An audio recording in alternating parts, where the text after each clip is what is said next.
Hi, good morning everybody. My name is Derek.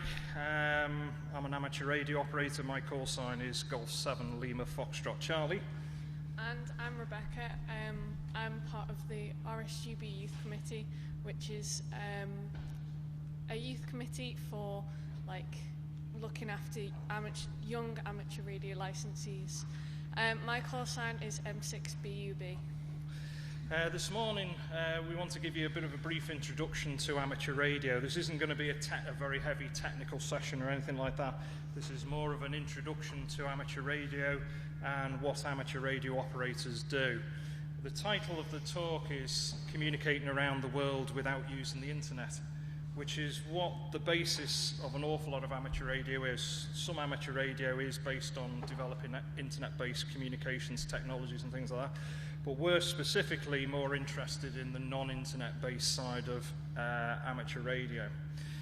Now the problem, the internet, we rely so much for the internet, okay? So these days we probably couldn't live without it in our general everyday lives.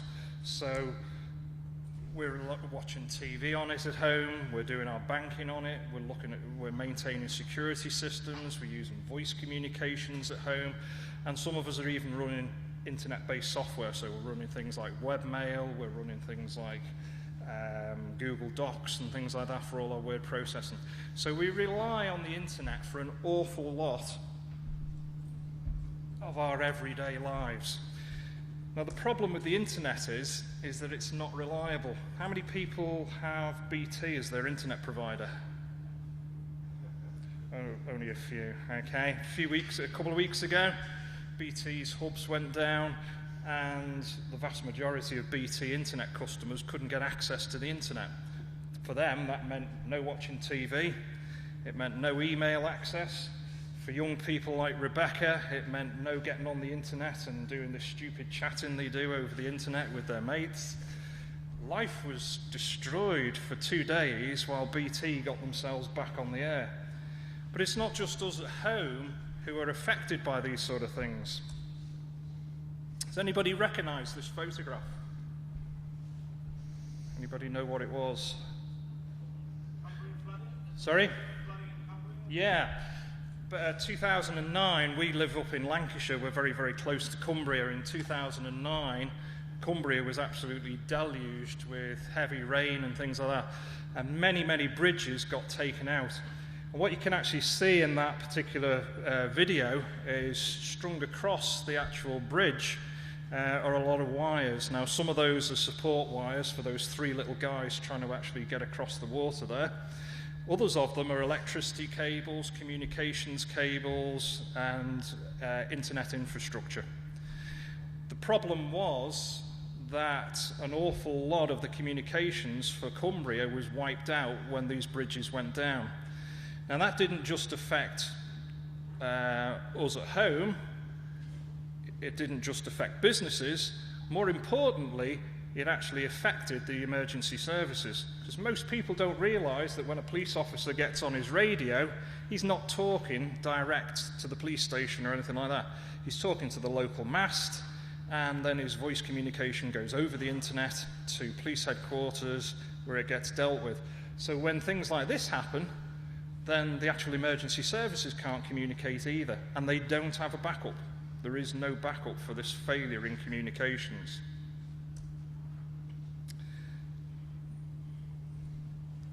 This is actually just outside Cockermouth. This was one of the big bridges that went down, but there was lots and lots of bridges carrying infrastructure like this that actually went down. Now, we specialise in wireless communications, which means we don't rely on the internet. We're communicating point to point through the air, through the ionosphere, etc. So we're not actually involving the internet in any of our communications. Our communications can be either local or it can be long distance. Right, now there we go. Let's just go up a slide. Unfortunately, this was done in PowerPoint. And it doesn't work terribly well in free software, unfortunately.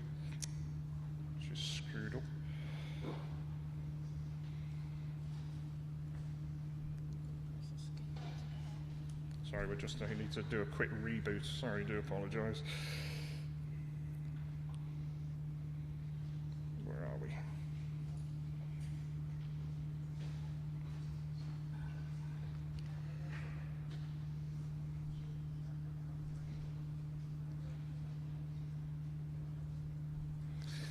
Now, frequency is a measurement of how fast things move. So if I wave my hand 2 times a second, okay, I'm actually waving my hand at what they call a frequency of 2 hertz, 2 times a second.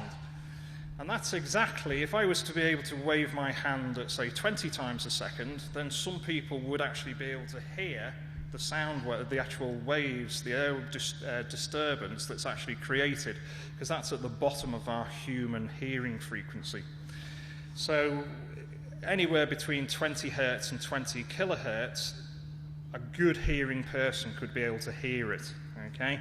And that's literally air vibrating, and that's how speakers work. If you actually vibrate a speaker cone at 10,000 times a second, that's actually generating an audio frequency tone of about 10 kilohertz. Those of you who are musically orientated, okay, will recognize what middle C is. That's actually got a frequency of about 261 hertz. Now, these are frequencies that we can hear. So any frequencies, anything that's vibrating the air and things like that around us, between these frequencies, we can actually hear. But above that, above those frequencies, we've actually got radio frequencies. Now, these are frequencies that we can't hear, but these are frequencies that can carry information through the air and through the ionosphere around the actual world, okay? And we've got 6 main bands to actually use, and these are split up with these particular frequencies. Now, these numbers might not make much sense to you, okay?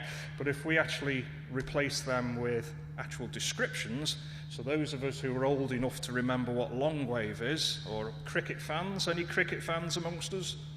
Listening out on the cricket on Radio 4 on long wave, okay? So they're the low frequencies, okay? Then we move up to the medium wave frequencies, which are the things like Rebecca listens to on Atlantic 252 or whatever it is, pop music from Southern Ireland. No, she's moved on, she's on the internet. Then we move up into shortwave radio, what people recognize as shortwave radio, where we've got worldwide broadcasts and things like that. Up to the VHF frequencies, which are what we use for ordinary FM radio, radio 1, 2, 3, 4, etc. Up into the UHF frequencies, which is where television and mobile phones sit. And then up into the super high frequencies, which is where your microwaves sit. Get rid of that. Okay. So these are all the radio frequencies that we've got available to us. Now, the thing with radio waves is they travel along the actual ground, okay? So when we're transmitting here, we'll get radio waves that travel around, actually along the ground. And the lower frequencies will actually travel further. So very high frequencies, like the ones generated by this handheld, will probably travel maybe 5 miles around here. If I get up on a hill, I might be able to get 75, 80 miles out of it. But if I was using much lower frequencies, then those signals would actually travel further. So the lower the frequency, the further those radio waves will actually travel. Now, they don't just travel along the ground.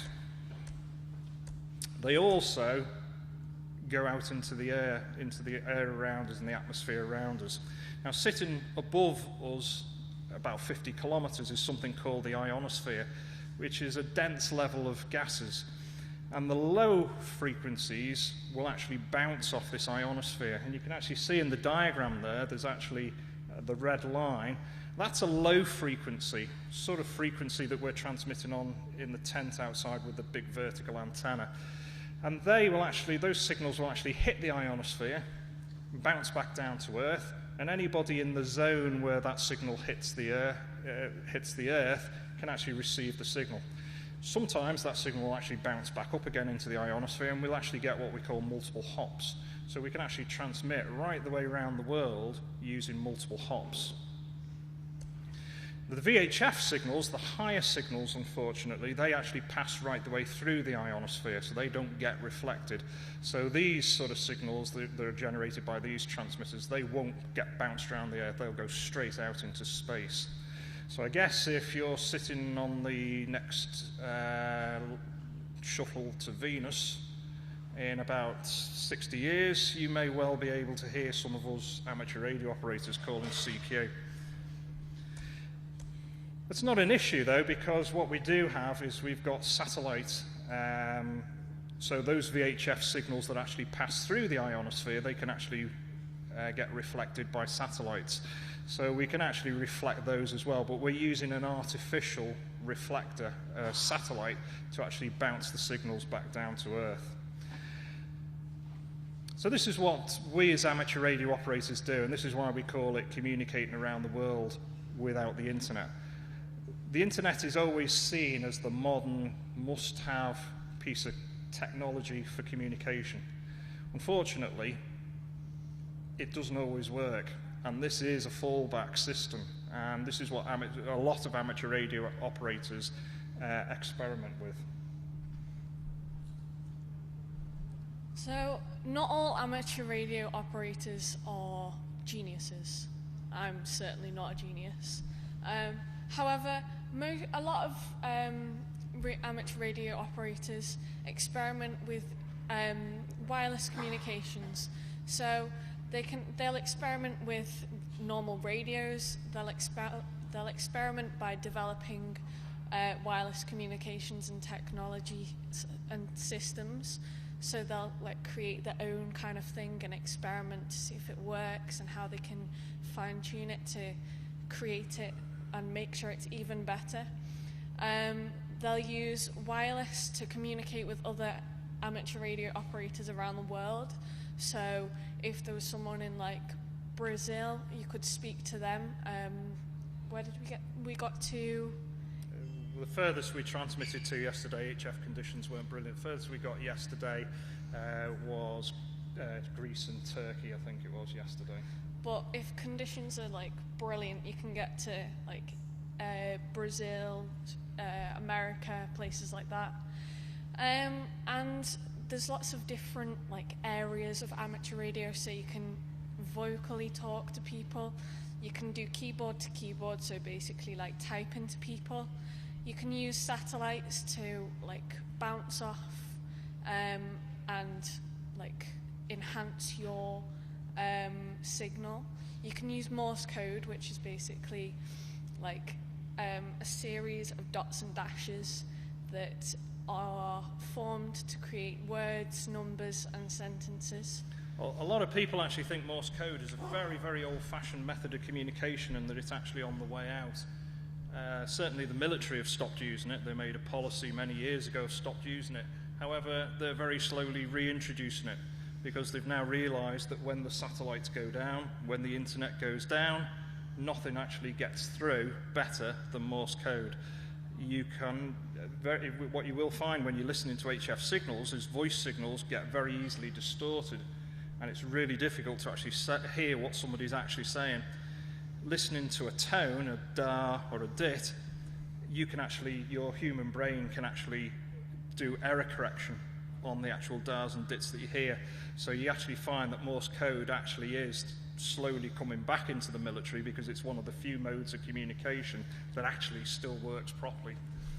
There's also something called SSTV, which is basically slow scan TV, where you can take still images and can you take videos? Yeah, that's fast scan TV. And you can use fast scan TV to send videos over the radio waves, and it will be decoded by someone else. So the ISS often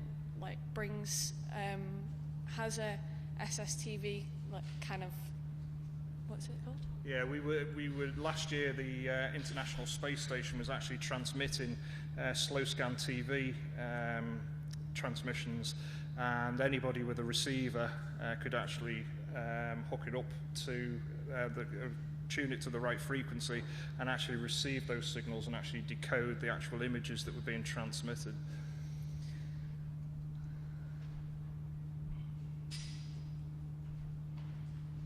So, amateur radio is fundamentally a hobby. It's a technical hobby, but you don't have to have loads of technical knowledge to actually get started. It's enjoyed by all ages. So, in October, Scouts do a thing called JOTA, which is Jamboree on the Air. So basically, Scout troops get an amateur radio station into their hut or into their troop, and they will, for a weekend, they will play on the radio. Amateur radio licensees will show people how it works, how to operate, what Morse code is, and at the end of the weekend, they'll get their communications badge. I know people as young as beaver age, which is about 7 or 8, something like that, who love amateur radio, and they just need a little push into going into a course, which is really easy. So amateur radio is open for men, women, whoever, and all ethnicities. The other good thing about amateur radio operators is that you're allowed to communicate with the International Space Station. So while Tim Peake was in the International Space Station, amateur radio operators were allowed to communicate with him, and we were the only people who were allowed to communicate with him outside of NASA. So in some schools earlier this year, some amateur radio operators went into the schools and allowed the pupils to talk to Tim Peake using amateur radio. And from what I've heard, they all loved it. And I think even a few people did the amateur radio license while the Tim Peake talks were going on as well. If you are interested in the International Space Station, we've actually got 3 passes. We've carefully arranged this so that we've actually got 3 passes over the site today. One of them will be at just past 8 o'clock this evening. So if you are interested in communications with the space station, if you make your way over to the amateur radio village at around about 8 o'clock-ish, then they'll be attempting to actually work the space station. They've actually switched off their voice transponder, but they will be accepting data transmissions.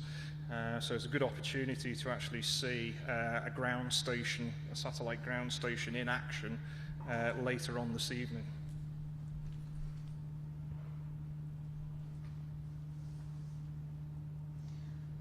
So amateur radio is a hobby for everyone. You can build electronic circuits, you can build antennas, you can study space weather and propagation, you can use networking, you can network computers, you can transmit using videos and live TV shows, and you can walk up hills and mountains and operate from there using a thing called SOTA, which is Summits on the Air. The interesting thing about amateur radio is that it is a very, very wide hobby. It doesn't matter what you're interested in, amateur radio's got something for almost everybody who's into a technical subject. If it's making things, making antennas, if it's electronics, it's building electronic circuits.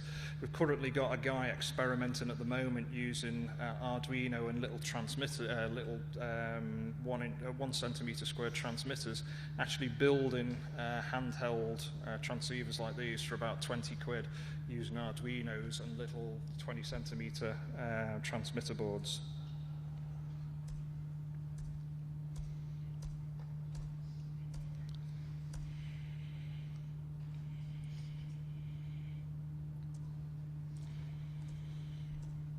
So, what's all this got to do with the floods that we started talking about at the beginning of the actual talk?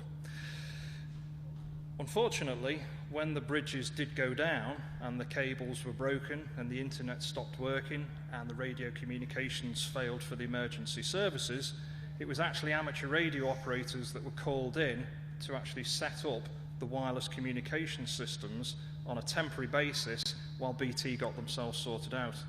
That involved teams like me actually going up to the Lake District with all our wireless radio equipment, erecting stations at key places like police stations, ambulance stations, hospitals, fire stations, council places and things like that, and actually providing the radio communications infrastructure for all these professional services that couldn't actually handle the fact that a cable was broken.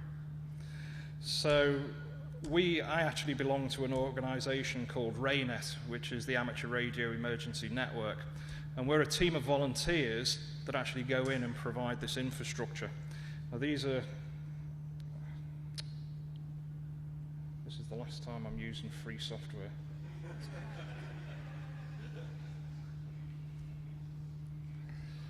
Give me PowerPoint any day. At least I know how to wreck that.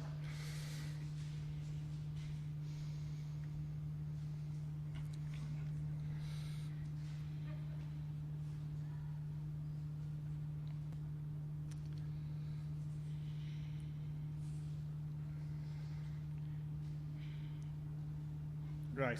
These were some quotes from the actual, this was preparation for this particular event, and this was what was published by RAYNET as to what our duties were going to be. If the bridge collapses before the cable work is complete, RAYNET will be called out to pass messages between 2 police stations and 4 council locations. That was our actual brief for this particular bridge. Cell phones should still work but may be congested. This was a problem that they found at the Twin Towers in America. When the Twin Towers came down in America, the mobile phone lines became very quickly congested, because it's amazing how many people want to make a phone call when something drastic happens. And as with Cumbria in 2009 in America, it was the American version of RAYNET that actually provided all the emergency communications, because guess what was sitting on top of the Twin Towers when they came down? The 2 masts that they needed for all the communications for New York were on top of those Twin Towers. So by taking the Twin Towers out, not only did they actually cause the disaster they did, but they also took out the whole communications infrastructure for New York. And it was actually amateur radio that stepped in and provided that backup service.